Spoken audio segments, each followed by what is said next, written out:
sa inyo, mga kaibigan ko, ay magmahalan kayo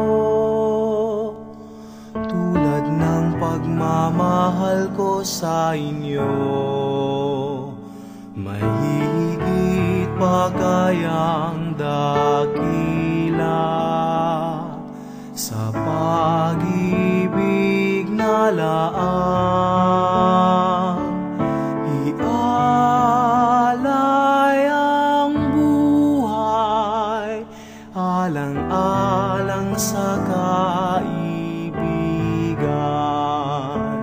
Kayo nga'y kaibigan ko kung matutupad ninyo ang iniaatas ko.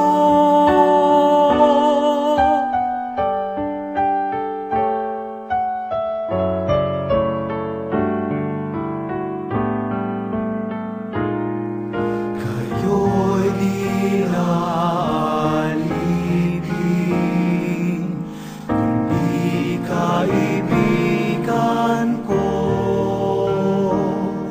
Lahat ng mula sa amay, na lahat ko na sa inyo. Kayo'y hinirang ko, di ako ang hinirang niyo. Loob kong umayo kayo at magbunga ng ibayo.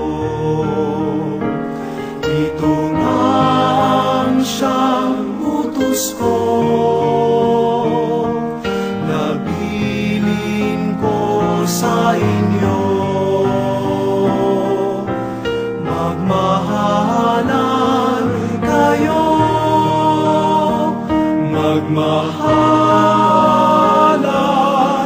kayo.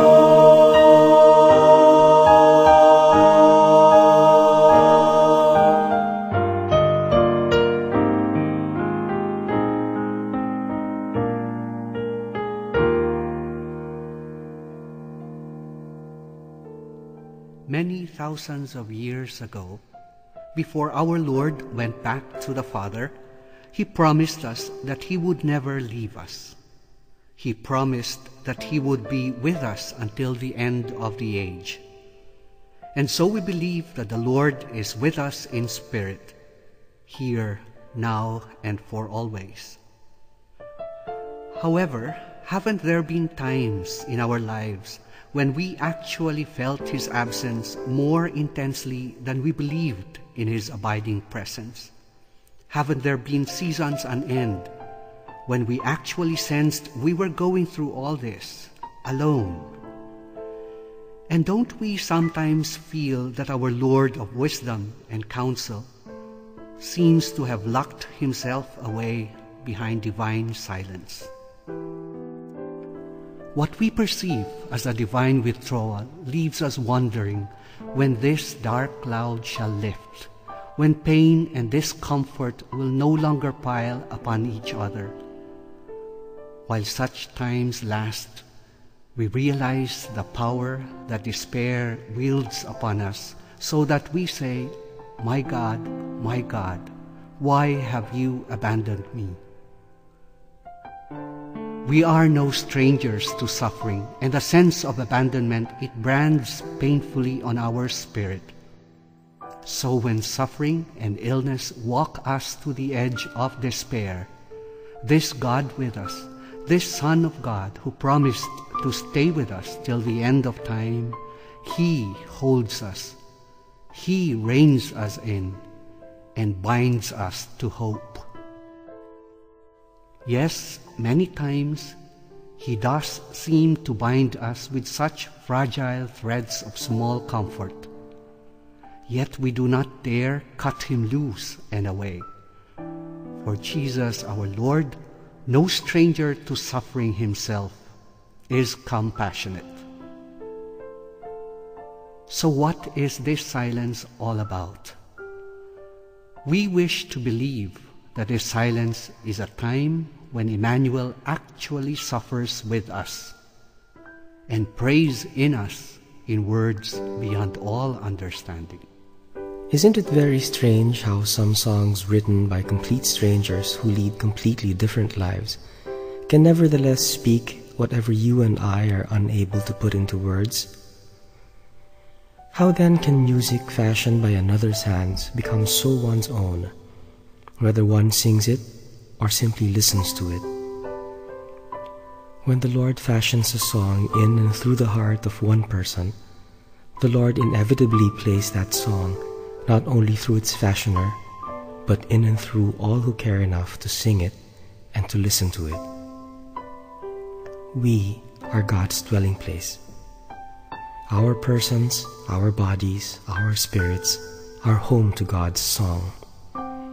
We may be ravaged by the merciless trespass of disease, made febrile by abiding pain, seared and weakened by endless treatment, but even then, the Lord rests and finds comfort in us, His dwelling place. We may be hardened by failed relationships, shrunk down and shriveled up by wrong choices, made ugly by pain we inflict on ourselves and on others. But even then, the Lord rests and finds comfort in us, His dwelling place. And that gives us comfort. You have the Lord within you, and when you sing or listen to a beautiful song that speaks about you, it is the Lord. It is the Lord who finds His home in you. It is the Lord who sings His song to you to make it your own. And how lovely indeed is this dwelling place of His.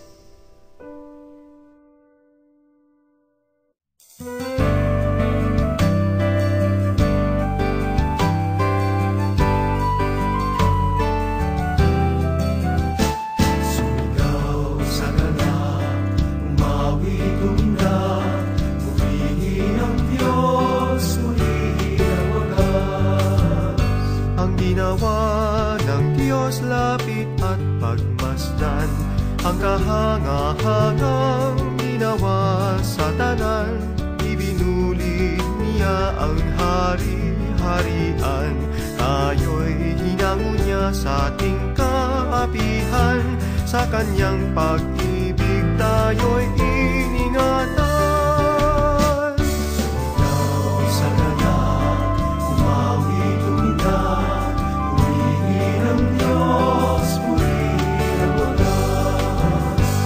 lapit at makinig aking isasaysay ang kanyang ginawang mga kabutihan. Pinanghina tayo ng mga kaaway, ngunit ating daing kanyang pinakinggan. Di tayo